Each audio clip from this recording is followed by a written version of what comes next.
السلام عليكم. لبيك اللهم لبيك. فيديو سريع عن الحاجات اللي هنحطها في الشنطة واحنا مسافرين الحج. اول حاجة ده هيبقى في شنطة ايديا. مجلي زيجو لزقة ده عشان الدوار والمل القيء. قبل ما اركب الطيارة بنص ساعة بحط اللزقة على اللسان قبلها بنص ساعة عشان اتغلب على لو انا من الناس اللي بتجيلي دوار السفر. لو انا بحس بمل القيء، بحس بدوار، يبقى مجلي زيجو لزقه ده قبل ما اركب الطياره، او برضو في مشاعر الحج لو انا بركب الاتوبيس وبيبقى الاتوبيس مده طويله ساعه، بالذات في النزول من مزدلفه لمنى ومن منى لطواف الوداع. كل عام وحضراتكم بخير وحج مقبول ان شاء الله. يبقى دي اول حاجه هنحطها في الشنطه بتاعتنا، شنطه السفر. المجلي زيجو لزقه دي هنحطها في شنطه ايدينا. طيب بالنسبه لشنطه السفر هنحط ايه؟ اول حاجه هنتكلم عليها الاوجمنتين 1 جرام، لان الاوجمنتين 1 جرام ما بيتصرفش في السعوديه غير بروشيتا، عشان لو احتجت مضاد حيوي خلال فتره الحج. تاني حاجه بالنسبه للحموضه، طبعا انا بغير يعني الاكل، عادات الاكل وطبيعه الاكل بتتغير. جافسكون ده عشان لو انا مش معايا ميه، هو كيس بيتشرب على طول ويضيع الحموضه وارتجاع المريء. لو انا في المخيم بتاع منى او في المزدلفه او في مكه المكرمه، لو انا معايا ميه وقعت في السكن بتاعي، يبقى كيس على نص كوبايه ميه راني فوار.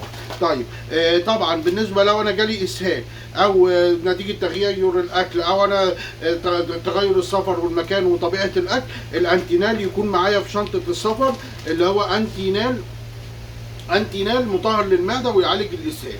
طيب لو انا القولون عندي وحصل انتفاخ وتقلصات ووجع في المعده، باخد اسبازمو دايجستين، يبقى هو مضاد للتقلصات وفي نفس الوقت مهضم وانزيمات هاضمه تساعد المعده تتحرك كويس.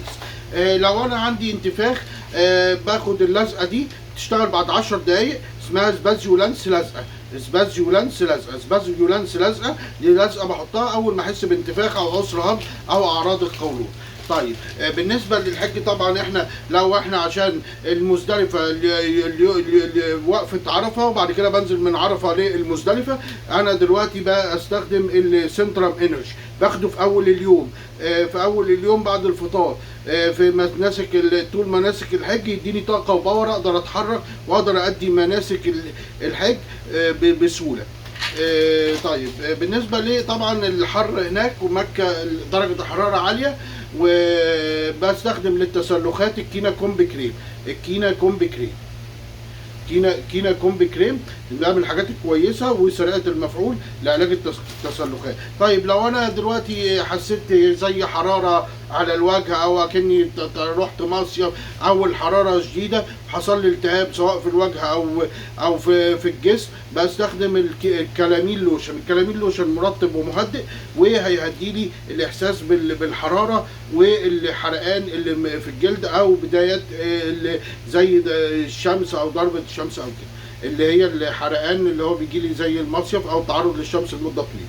طيب بالنسبه طبعا لو انا بحط معايا الدمره ده مسكن وبسط العضلات في نفس الوقت، حبايه عند اللزوم. انا حسيت بتقلص نتيجه المجهود العضلي الزياده اللي في وقفه عرفه والمزدلفه، وبعدين مشاعر منى والطواف الوداع وحج مقبول ان شاء الله، بستخدم الدمره ده مسكن وبسط للعضلات لو في الم شديد عشان اعرف اتحرك.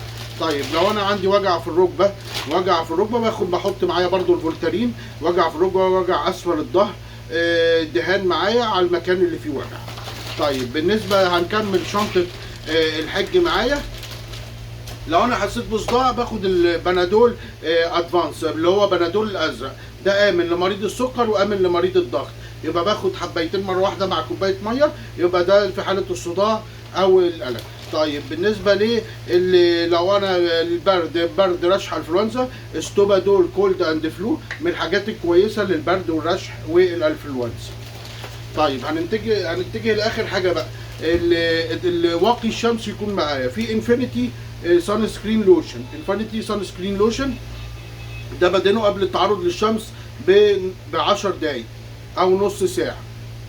يبقى انا دلوقتي واقف في عرفه، يبقى بدهن، وكل ساعتين يفضل اقرر يحميني من